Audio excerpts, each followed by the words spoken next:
Kita kan sudah sampai di penghujung Ramadan nih ya.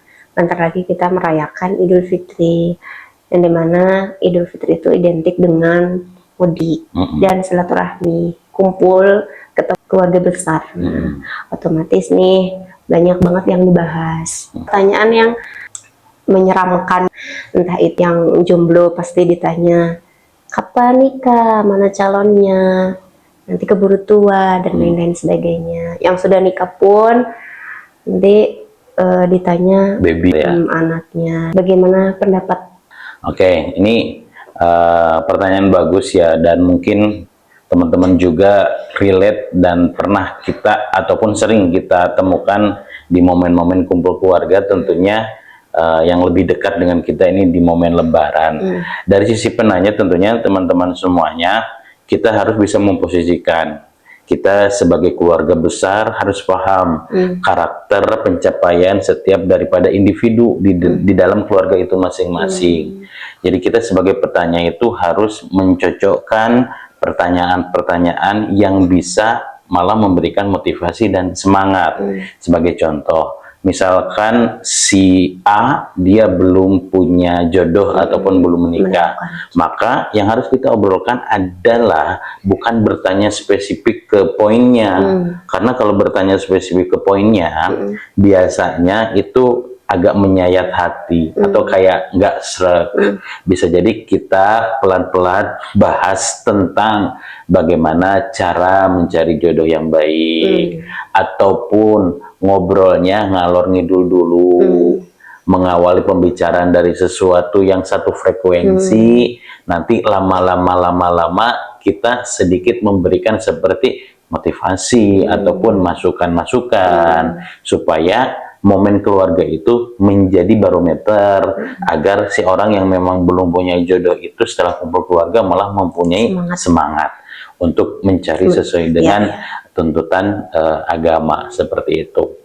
Terus yang kedua, kalau dari sisi si orang yang ditanya gitu ya, nah tugas kita adalah melebarkan wadah kita, melebarkan pikiran kita, melebarkan hati kita dan pengetahuan kita bahwasanya nikah itu bukan masalah cepat atau lambat. Punya anak atau belum punya anak juga bukan masalah yang cepat dia dapat rezeki, yang tidak dia tidak dapat rezeki. Artinya kita harus mengembangkan pemahaman kita tentang kalau dalam perusahaan itu ada istilah FAQ ya, Cin. Jadi frequently asking question. Jadi pertanyaan yang sering muncul. Nah, dari beberapa pertanyaan yang sering muncul di dalam momen kumpul keluarga harus kita inventarisir dan kita harus perluas pengetahuan kita tentang pertanyaan-pertanyaan itu sehingga kita siap menghadapi itu dengan sikap yang lebih dewasa. Even mungkin di antara keluarga kita pasti akan ada aja yang punten-punten ngobrolnya ember, kayak ibu-ibu ngerumpi, ya namanya juga keluarga. Kita ambil positifnya saja. Kalau dari sisi kita yang nanti akan bersiap menjawab, ya kita harus perluas pengetahuan kita agar kumpul keluarga bukan menjadi momok menakutkan, tetapi momok yang apalagi momen yang spesial ya. Jangan sampai momen itu menjadi momen yang membuat kita anti dan tidak mau berkumpul lagi dengan keluarga. Karena memang kata guru aku itu adalah manusia itu akan menjadi musuh atas sesuatu yang ia tidak ketahui. Kalau ia tidak mengetahui apa yang ditanyakan, pasti dia akan benci. Seakan-akan menjadikan pertanyaan yang ia tidak tahu jawabannya itu jadi musuh. Jadi manusia akan menjadi musuh akan sesuatu yang ia tidak ketahui. Oleh karenanya tugas kita adalah mempersiapkan dan meluaskan pengetahuan kita dan hati kita agar apapun pertanyaan mendadak gitu ya, yang kata orang menakutkan, kita siap untuk mendengarkannya, seperti itu. Tapi kan sebagian orang juga nggak semudah itu ya untuk meluaskan hati. Oleh karenanya, ini kan kita masih ada waktu jeda 1 minggu seperti itu. Tidak ada salahnya dong.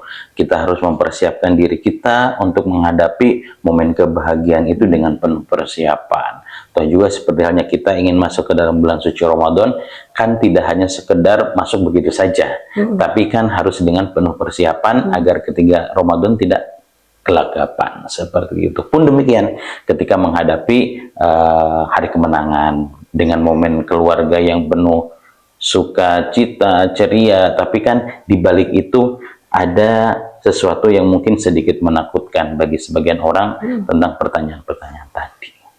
Berarti solusi untuk tidak silaturahmi itu nggak benar ya? Wah, itu tidak benar. Bahkan dari sisi ajaran agama kan, barang siapa yang ingin diluaskan rezekinya, ya kan, maka salah satunya adalah dekatannya harus silaturahmi.